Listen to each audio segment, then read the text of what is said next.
अपमान। कोई व्यक्ति दूसरे का अपमान क्यों करता है? क्या आपने कभी विचार किया है? वैसे तो हम भी बिना कारण बहुतों का अपमान करते हैं। हमारा अपना अपमान भी बहुत बार होता है। संसार का सारा व्यवहार एक दूसरे का अपमान करने पर टिका है। जैसे पति अपनी पत्नी का अपमान करता है, पिता अपनी संतानों का अपमान करता है, नौकरी देने वाला अपने नौकर का अपमान करता है, अर्थात जो भी बलवान है वो निर्बल का अपमान करता है। यदि हम शक्तिमान हैं तो अपमान के बदले में लड़ाई करते हैं, और यदि लड़ने की शक्ति नहीं होती तो हम अपमान सह लेते हैं, स्वयं को निर्बल और असहाय मान लेते हैं। हमें छोटे होने का एहसास होता है। ऐसा प्रतीत होता है जैसे हमारी आत्मा कुचली गई हो। किंतु कोई किसी का अपमान क्यों करता है? हम विचार कर रहे थे कि जब अपमान होता है तो मनुष्य को अपनी निर्बलता का एहसास होता है, और निर्बलता का बोध मनुष्य को कुचल देता है। वो अधिक से अधिक निर्बल बन जाता है, अत्याचार सहने की आदत सी पड़ जाती है, आत्मविश्वास का नाश हो जाता है। और जब आत्मविश्वास नहीं होता तो मनुष्य शराब और जुए जैसे व्यसनों में सुख ढूंढता है, मन से रोगी बन जाता है। आखिर किसी भी मनुष्य की ऐसी दुर्गति कोई क्यों करता है? अपमान करने वाला वास्तव में क्या सिद्ध करना चाहता है?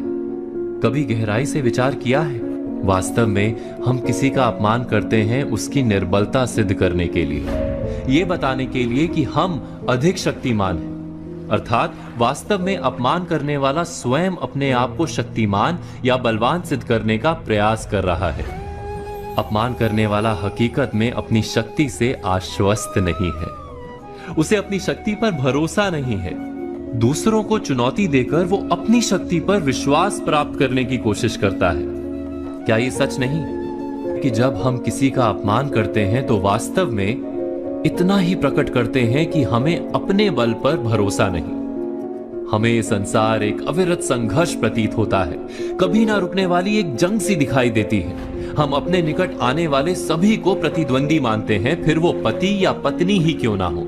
हमें निरंतर लगता है कि हमें अपनी शक्ति सिद्ध करनी होगी, अन्यथा हमारा शोषण होगा, हम किसी के गुलाम बन जाएंगे। किंतु क्या हमने कभी विचार किया है कि दूसरों को प्रतिद्वंदी अर्थात दुश्मन मानने के बदले कलीग मान लें, हमारी सहायता करने वाले सहयोगी मान लें, अर्थात दूसरे व्यक्ति को प्रेम करें तो उसका अपमान करना आवश्यक ही नहीं होगा। किंतु प्रेम करने के लिए आत्मविश्वास आवश्यक है। जिसे अपनी शक्ति पर विश्वास नहीं, वो प्रेम कर ही नहीं सकता।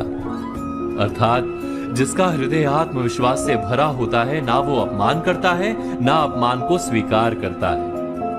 क्या ये सत्य नहीं? इस तथ्य पर विचार अवश्य कीजिएगा।